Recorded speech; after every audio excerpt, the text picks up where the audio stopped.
Well, when are our people going to get together and finally stand up and be counted? This segment has to do with all of the various black groups, principal of which NAACP, which in my opinion ain't worth a damn, want to come out and quote unquote privately advocate for an African American woman to be on the Supreme Court. But when it comes time for them and all of these other groups to step up and to publicly say this, you can't find a damn thing from them. Now, here's the other deal. So yesterday, first of all, Delta Sigma Theta, they have their annual lobbying day where they spend a couple of days here in the nation's capital. They call it their annual Delta Days. Well, yesterday, they had a panel that featured Wade Henderson, Sherrilyn Ifill, Cornell Brooks of the NAACP, and Sherrilyn Ifill, who heads the NAACP Legal Defense and Education Fund, tweeted this out. She said, NAACP President Cornell W. Brooks calls for an African-American woman on the Supreme Court. Now, you guys been watching this show. I've been saying this for now 3 weeks since Scalia died. But here's what I'm trying to understand. Where's the NAACP's press release on this? Where's the NAACP's news conference on this? I need to understand, where are these black organizations publicly calling for the president to nominate a black woman? We've been trying to get them on this show. We called various folks, the groups who were there yesterday. Folks declined to come onto the show. Black women's groups ain't said a damn thing about it as well. I'm just trying to understand how in the world black folks are so scared to call for the president to make a historic appointment to the Supreme Court. Roland, how much did black people hold Obama accountable during his reign?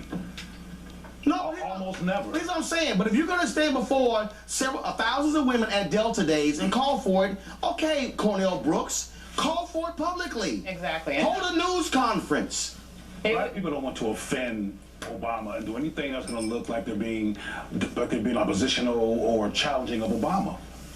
I mean, that's what's going on. It's not even challenging. Well, you're being rational. It's not even a challenge. It's a request. But he might disagree with them, and they can't have disagreement in public with their president. Davis, what in the world's going on? And I'll say it, 2 weeks ago, there were a group of black women who had a phone call 2 days after Scalia died about this.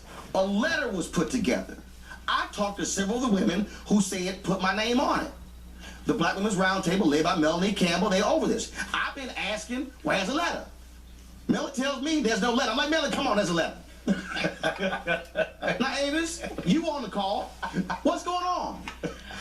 Well, oh my God. I can't really explain why organizations choose to do what they do. I'm just going to put it out there. But the reality is that we need to be, as a people, very vocal about holding power to account. Yes. We vote for people, not just to give away our vote. We vote for people, and that's the beginning of action. That's not the end of your action. That's not the end of your responsibility as a citizen. The next stage, and the most important stage of your action, is then holding your elected official accountable by calling them out on what your needs are. And to me, this is a non-negotiable thing that needs to be advanced. We need a black woman on the Supreme Court, and we need to be very vocal about it in every way imaginable. This is a photo here of more than 1,000 Deltas on Capitol Hill for their annual Delta Days there. This is from Cornell Brooks' Twitter feed. And actually, I'm scrolling through, I'm just trying to see where even on his Twitter feed he said, appoint a black woman. Again, he retweeted what Sherrilyn said, but I'm just saying, I think if as a president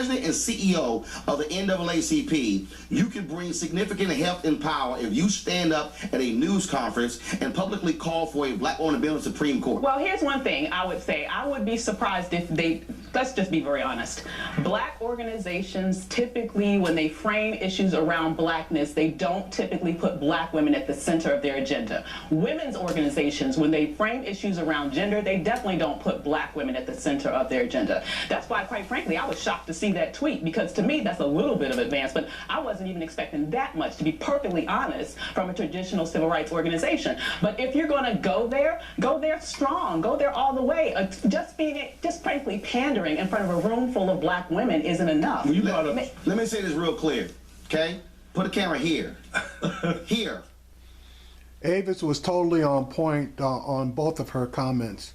And here is the one that really we should be concentrating on. Solo shot. Solo shot. I'm real clear. NAACP, National Urban League, National Action Network, Rainbow Push, Southern Christian Leadership Conference on Civil Rights, Delta Sigma Theta, Alpha Kappa Alpha, Sigma Gamma Rho, Zeta Phi Beta, Alpha Phi Alpha, Kappa Alpha Psi, Phi Beta Sigma, Iotas, Omegas, all these black groups, the links, ladies of top distinction, all of these groups, where are y'all?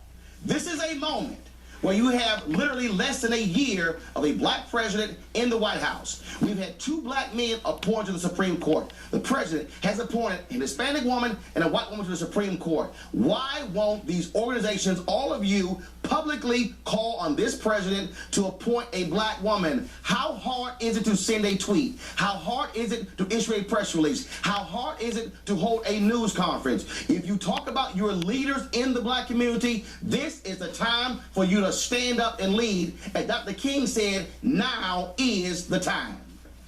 Exactly.